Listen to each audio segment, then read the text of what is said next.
तो hey guys, welcome back to the channel. आज हम बात करने वाले बहुत सारी बॉलीवुड मूवीज़ के अपडेट्स के बारे में। तो बिना किसी देरी के शुरू करते हैं। तो सबसे पहले अपडेट निकल कर आ रही है एनिमल के बारे में। एनिमल बहुत ही अच्छे कलेक्शंस दिखा रही है बॉक्स ऑफिस पे। ये बस आज तक 2 ही मूवीज़ के पीछे रह गई है जिस हिसाब से उसके कलेक्शन चल रहे हैं, जिस रेस में है वो, और वो जवान और पठान ही है ऑफ कोर्स। मुझे तो कभी कभी लगता है कि जवान और पठान के कलेक्शन ही फेक है, बट अब देखते हैं क्या होता है। डंकी भी आने वाली, शाहरुख खान से याद आया मुझे। डंकी का भी एक ट्रेलर रिलीज़ करा, सलार का भी एक ट्रेलर रिलीज़ किया गया, जो कि दोनों ही मुझे काफ़ी एवरेज ही लगे। दोनों से मुझे कुछ खास उम्मीदें हैं नहीं। सलार में अब मेरा इंटरेस्ट ज़्यादा जागने लगा है जब से मैंने डंकी का ट्रेलर देखा है। और डंकी के लिए मैं सिर्फ एक ही चीज़ के लिए एक्साइटेड हूँ, वो है राजकुमार हिरानी। देखते हैं राजकुमार हिरानी कैसे करते हैं। और अगर हम ट्रेलर की बात ही कर रहे हैं तो फाइटर का भी एक टीज़र रिलीज़ किया गया है। जब से फाइटर का टीज़र रिलीज़ करा गया, इसको बहुत ही ज़्यादा टॉप गन मैवरिक से कंपेयर किया जा रहा है। टॉप गन मैवरिक पिछले साल नहीं 2022 में रिलीज़ हुई थी टॉम क्रूज़ की, जिसने उस साल सबसे ज़्यादा कलेक्शंस किया था।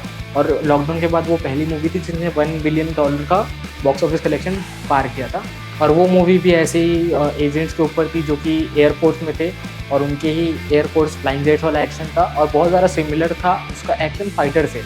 तो फाइटर को VFX के लिए भी क्रिटिसाइज़ किया जा रहा है, और इसको टॉप गन मैवरिक का रिप ऑफ कहा जा रहा है। अगली अपडेट आ रही कॉफ़ी विद करण की तरफ से। तो कॉफ़ी विद करण के पिछले कुछ एपिसोड में आपने ध्यान दिया होगा, बहुत ही वायरल गया था दीपिका और रणवीर वाला केस, जिसमें दीपिका पादुकोण ने कुछ अलग से स्टेटमेंट दी। तो उसी पे करण जौहर का बहुत गुस्सा दिखाया, और उन्होंने ऑडियंस को जो ऐसे मजाक उड़ा रहे थे उन्हें मिडिल फिंगर दिखा दिया एक्चुअली। और करण जौहर का कहना ऐसा था कि वो लोग अपनी पर्सनल लाइफ अगर शेयर कर रहे हैं तो हमें उनकी पर्सनल लाइफ की रिस्पेक्ट करनी चाहिए और उसे क्रिटिसाइज नहीं करना चाहिए, क्योंकि वो अपनी पर्सनल लाइफ में जैसे वो वैसे दिखा रहे हैं, और अगर वो वैसे अपने आप को दिखा रहे हैं तो हमें उनको दिखाने देना चाहिए। नहीं तो आज के ऊपर कोई एक्टर अपने आप को जैसे है वैसे दिखाएगा। तो ये बात भी उनकी सही लगी मेरे को, करण जौहर की।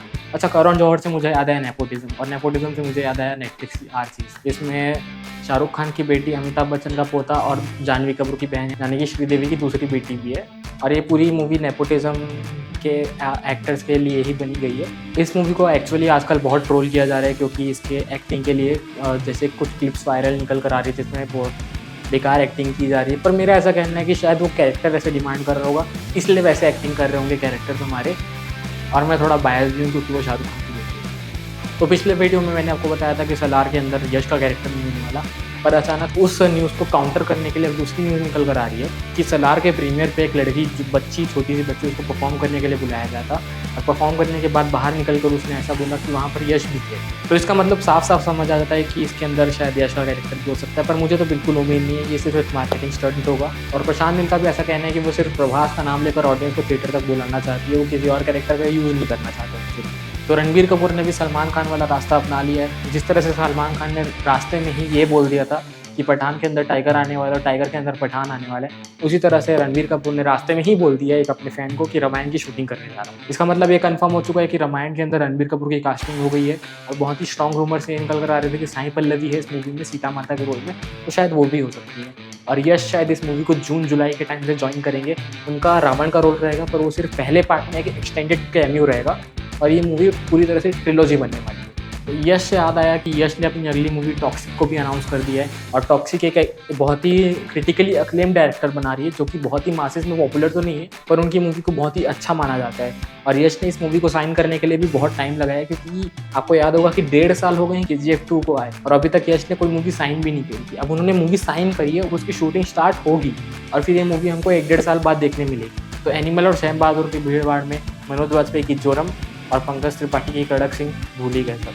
जोरम के तो बहुत अच्छे रिव्यूज निकल कर आ रहे हैं। जोरम एक मिस्ट्री थ्रिलर मूवी जिसमें मनोज वाजपेयी ने भी बहुत अच्छी एक्टिंग दिखाई है। मेरे शहर में तो ये मूवी रिलीज़ नहीं हुई, अगर होती तो शायद मैं इस मूवी को देखने भी जाता, क्योंकि मुझे मनोज वाजपेयी काफ़ी पसंद है।